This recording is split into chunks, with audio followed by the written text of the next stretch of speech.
नमस्कार, मैं Nand Kishore. CS pro का यह 8वां लेक्चर का दूसरा भाग है। पहले भाग में हम लोगों ने देखा कि चेक्स को लगाने के लिए किस तरह से ग्राउंड वर्क किया जाता है, यानी चेक्स को कैसे आइडेंटिफाई करके क्वेश्चनायर से, इस क्वेश्चनायर से चेक को आइडेंटिफाई करके और नोट किया जाता है कि चेक्स किसके ऊपर अप्लाई हो रहा है, उस चेक का क्राइटेरिया क्या है, उस चेक्स के लिए डेटा एंट्री स्क्रीन पर क्या मैसेज होगा, उस चेक से रिलेटेड वैलिडेशन रिपोर्ट का मैसेज क्या होगा, उस चेक को इन्वोक होने पर कर्सर का मूवमेंट कैसा होगा, यानी लॉक होगा या उसे नेक्स्ट फील्ड पर मूव कराना है या किसी और फील्ड पर मूव कराना है। ये सारी बातें क्वेश्चनायर को देख के नोट की जाती हैं और इस डॉक्यूमेंट के तैयार होने के बाद तब हम CS प्रो में चेक्स को लगाने जाते हैं। इस भाग में हम ये सीखेंगे कि कैसे जो कुछ बेसिक चेक्स हैं, हम लोगों ने चेक्स को क्या आइडेंटिफाई किया था कि चेक्स कितने तरह के हैं। तो बेसिक चेक्स यानी कि रेंज चेक या वैलिड वैल्यू चेक, ये कैसे हम डिक्शनरी जो हम लोगों के पास हम डेटा एंट्री एप्लीकेशन बनाने के लिए तैयार हमने किया था, उस डिक्शनरी से ही कैसे रेंज चेक या वैलिड वैल्यू चेक लगाया जा सकता है। तो इसके लिए प्रोडक्शन मोड में जाते हैं और एप्लीकेशन को खोलते हैं जो हम तैयार कर रहे थे। हमारा ये एप्लीकेशन सामने है। इस एप्लीकेशन में लेफ्ट पैन पर भी डिक्शनरी और राइट पैन पर भी डिक्शनरी रखते हैं और फिर जहां वो चेक लगना है, कास्ट पर चेक लगना है तो कास्ट को सेलेक्ट करते हैं, वेदरलैंड पर लगना है तो वेदरलैंड पर सेलेक्ट करते हैं। हम मीडिया यूज पर लगाने जा रहे हैं। ये जो क्वेश्चनायर हमारे पास था, इसमें मीडिया यूज पर हम चेक लगाएंगे कि या तो वो 1 से लेकर 4 तक अलाउ करें और नहीं तो मिसिंग अलाउ करें, क्योंकि यहाँ मिसिंग हो सकता है। कोई ज़रूरी नहीं है कि हर घर में मीडिया के लिए कुछ जानकारी मिले ही या दोनों फील्ड में जानकारी मिले। कोई घर सिर्फ एक ही सोर्स बता सकता है। तो कैसे मिसिंग को अलाउ किया जाए, क्योंकि हम डेटा एंट्री में अगर हम लोगों ने अनुभव किया होगा कि न्यूमेरिकल वैल्यूज अगर के लिए डेटा एंट्री में जगह बनाया गया है तो वहाँ पर blank entry allow CS pro नहीं करता है।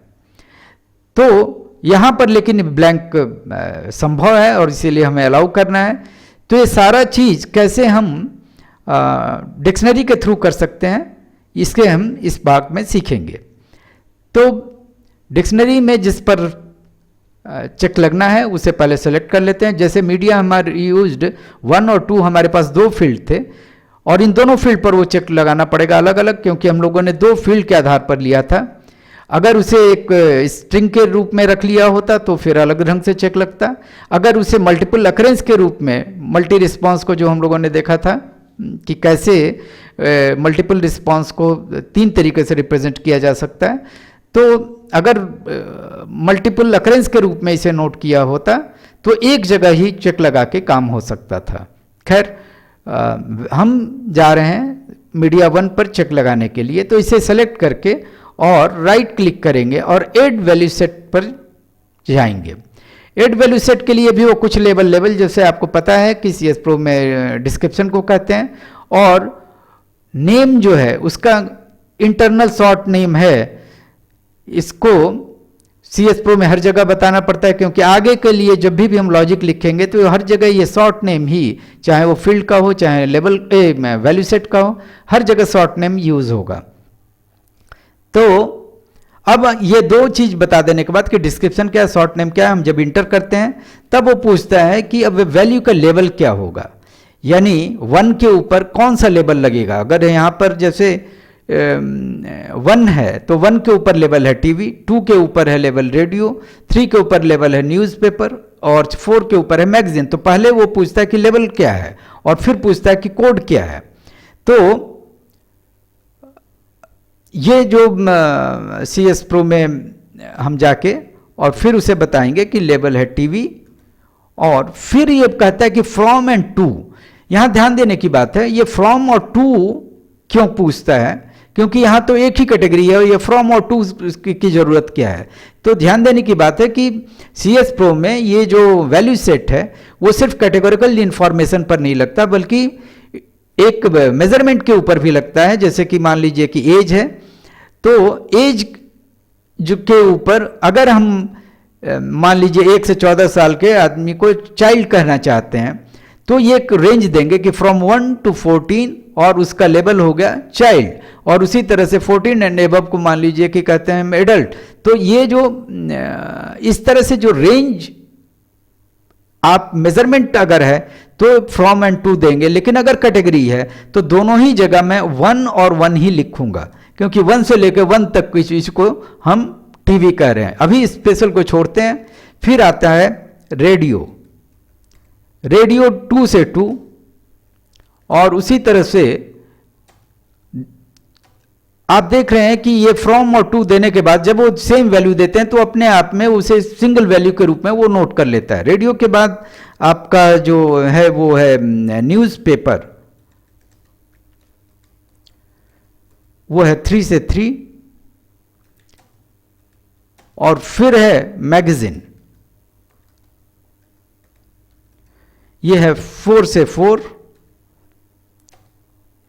और तब हम एक और, चूंकि हमको मिसिंग अलाउ करना है तो उसका भी एक लेवल बनाना पड़ेगा, कुछ भी नाम देंगे मिसिंग, और यहां पर अब हम कोई वैल्यू नहीं देंगे क्योंकि मिसिंग कोई वैल्यू हमारे पास नहीं है, हम सीधे कहेंगे कि उसे मिसिंग को अलाउ करो। तो ये स्पेशल जो था, यानी इसमें 3 प्रकार की चीजें हैं, आगे अगर कभी हम देखेंगे तो कि मिसिंग नॉट अप्लीकेबल और डिफॉल्ट क्या है, लेकिन अभी हम इसे यहां पर कि मिसिंग को अलाउ करो, ऐसा करके फिर हम आगे बढ़ेंगे। अब अगर हमारा ये खत्म हो गया है तो हम इसे स्किप कर देंगे, और इस तरह से हमने वैल्यू सेट अप्लाई कर दिया। इस वैल्यू सेट के अप्लाई करने से कई फायदे हैं। एक तो कि ये हमारा डेटा एंट्री पे चेक के रूप में काम करेगा, दूसरा मिसिंग अलाउ कर रहा है अगर हमें जरूरत है तो, तीसरा ये टेबुलेशन में भी यूज होता है, और इसीलिए CS Pro ने ये वो जो फ्रॉम और टू की एज को अगर एज ग्रुप में कन्वर्ट करना है, इनकम को इनकम ग्रुप में कन्वर्ट करना है, लैंड को लैंड ग्रुप में कन्वर्ट करके अगर कुछ टेबुलेशन करना है, तो वो सारा जो है वैल्यू सेट लगा के हम काम करेंगे। एक फील्ड के ऊपर एक से ज्यादा वैल्यू सेट लग सकते हैं, लेकिन निश्चित तौर पर जो एक ही वैल्यू सेट उसमें हम यूज करेंगे जो हमारे चेक्स के लिए होगा। तो ये जो हमने वैल्यू सेट जिस तरह से मीडिया यूज 1 पर लगाएंगे उसी तरह से 2 पर लगा के, और जब हम इसे रन करेंगे और रन करके जब हम डेटा एंट्री पर जाएंगे, तो अब अगर हम चेक करें कि ये कैसे काम कर रहा है, तो अगर इंटर करके देखेंगे तो ये हमारा, अगर हम 5 या 6 कोई वैल्यू डालेंगे तो एक मैसेज देगा कि आउट ऑफ रेंज, ये ठीक नहीं है, और अगर हम फिर इसे स्किप कर देंगे तो यहीं पर वो रुका रहेगा। 6 के बाद अगर हम इसे वैलिड वैल्यू अगर 4 देंगे तो नेक्स्ट फील्ड पर चला जाएगा, और अगर हम इसको हमारे पास मान लीजिए कि उसमें कोई इंफॉर्मेशन नहीं है, इंटर करेंगे तो चूंकि मिसिंग अलाउ किया है, ध्यान रखिए मिसिंग अलाउ किया इसलिए निकलने देगा, अदरवाइज अगर कोई और न्यूमेरिक फील्ड है, जैसे हम अगर जाएं और ये अगर न्यूमेरिक फील्ड है और इसमें अगर हम ब्लैंक एंट्री करें तो ये आपको फिर वही कहेगा कि इंटर वैलिड वैल्यू। आप अगर इसमें स्किप करके जाएंगे तो वहीं पर कर्सर रहेगा और वो आपसे कह रहा है कि कोई ना कोई वैल्यू इंटर करो। लेकिन अगर हम इस फील्ड पर देखें जो मीडिया यूज 2 है, तो वहाँ से अगर हम 4 पर जा रहे हैं और एक वैलिड एंट्री डाला और इसके बाद अगर नेक्स्ट फील्ड पर हम कहते हैं कि नहीं मेरा कोई भी एंट्री नहीं है, तो वो फिर आउट ऑफ रेंज नहीं कहेगा, हमें उसे निकलने देगा और बिल्कुल ग्रीन मान के उसे रखेगा, क्योंकि अब वो मानता है कि वहाँ पर वैलिड एंट्री हुई है। तो इस तरह से हम देखते हैं कि किस तरह से जो बेसिक चेक है, सबसे ज़्यादा यूज होने वाला जो किसी भी क्वेश्चनायर में चेक होता है, वो रेंज टाइप का चेक है। और इस रेंज टाइप के चेक में आप देखेंगे कि वैलिड वैल्यू चेक भी इसी तरह से बनेगा। उसमें सिर्फ अंतर होगा, जैसे कि एजुकेशन कोड अगर है तो इलिटरेट लिटरेट का सारे कोड देते हुए अंत में एक 99 डालेंगे और उस पर लिख देंगे कि नॉट एप्लीकेबल उसका लेवल। तो जो भी रेंज चेक है चाहे वैलिड वैल्यू चेक है, सारी चीज़ें कंट्रोल हो सकती हैं वैल्यू सेट लगा के आपके डेटा एंट्री में। तो ये सब एक बेसिक चेक जो हमारे डेटा एंट्री में ज़रूरत पड़ता है। आप अगर देखें तो इसमें हमने जो नोट किया है, इसमें कई जगह पर ये रेंज चेक लगा हुआ है। तो ये जितने भी रेंज चेक हैं, ये सारे रेंज चेक आप और जो वैलिड वैल्यू चेक हैं ये सिर्फ डिक्शनरी से लगा सकते हैं। लेकिन इसमें एक प्रॉब्लम है। प्रॉब्लम ये है कि ये जो मैसेज देता है ये बहुत साफ नहीं लिखता, ये सिर्फ आपको बता देता है कि आउट ऑफ रेंज, कुछ और ये ज़्यादा नहीं बताता। तो क्या कोई ऐसा तरीका है कि हम ज़्यादा क्लियर मैसेज इस पर दे सकें, यानी उनकी वैल्यूज़ को भी दिखा सकें और भी जो एक मैसेज साफ साफ हो कि किस तरह की गलती हो रही है। यानी जैसे हम लोगों ने ये स्क्रीन के लिए नोट किया है कि एंट्री हमारा दिखा है, एक तो मैसेज लिखे इनवैलिड एंट्री, लेकिन वो क्या वैल्यू है वो भी दिखाए कि कौन सी वैल्यू तुमने गलत इंटर किया है। तो ये मैसेज अगर पूरा हम बनाना चाहते हैं तो वो सिर्फ आपका डिक्शनरी में काम करके नहीं होगा, उसके लिए हमको एक लॉजिक लिखना पड़ेगा।